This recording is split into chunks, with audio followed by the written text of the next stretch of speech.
धम्मसकाळ मंडळी, कसे आहात सगळे? मी भावना, महाराष्ट्राची लेक, स्वागत करते तुमचं आजच्या ब्लॉगमध्ये. मंडळी, आज वर्षवासाचा 26वा दिवस. गेले 2 दिवस झाले दिल्लीसारखा पाऊस चालू आहे, त्यामुळे वातावरण नुसतं ढगाळ झालेलं आहे. त्यामुळे 2 दिवसापासून मी कपडे वगैरे काहीच धुतलेले नव्हते. पण आता वाट पाहून पाहून किती पाहणार, शेवटी आज मशीन लावली आणि सगळे कपडे धुवायला काढले. कारण पावसाच्याने आज मोठी मुलगी पण शाळेत गेली नाही आणि साहेब पण थोडे उशिरा ड्युटीवर गेले. म्हणून त्यांचं सकाळचं डब्याचं टेन्शन आज मला नव्हतं. मग काय, लगोलग सगळी सकाळची कामं आटपून घेतली आणि आज मोठ्या मुलीनेच घरी असल्याने सकाळची दिवाबत्ती करून घेतली. त्याच्यानंतर पाऊस छान चालू असल्याने तिची फरमाईश आली की मम्मी आज काहीतरी मस्त खायचं आहे.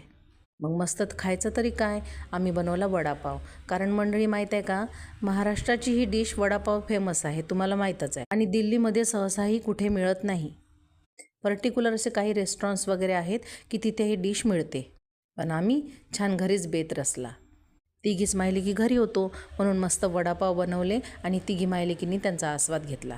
त्याच्यानंतर थोडासा आराम वगैरे झाला. परत आमचं टॉय पॅकिंगचं काम सुरू झालं. कारण मोठी मुलगी घरी असल्यामुळे छोट्या वादळाला तिने सांभाळलं आणि छान झोपू घातलं. त्यानंतर हे बघा, 4 वाजले तरी पाऊस सारखा चालूच आहे, उघडायचं नावच घेत नाही आहे. परत आज संध्याकाळी दिल्लीच्या रस्त्यावर जाम लागणार आहे. त्याच्यानंतर मी माझे डबे पॅक करून फॅक्टरीला पाठवून दिले.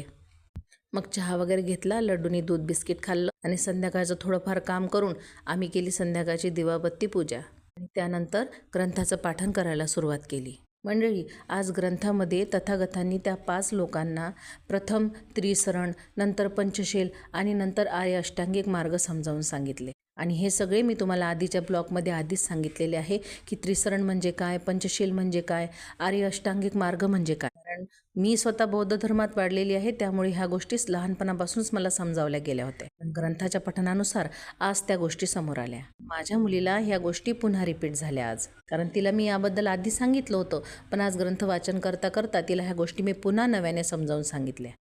चला असो, संध्याकाळ होता होता साहेब घरी यायची वेळ झाली. नंतर लागलो आम्ही डिनरच्या तयारीला. डिनरमध्ये त्यांच्यासाठी चपात्या आणि वड्यांची भाजी केली. मी नेहमीप्रमाणे ताक घेतलं.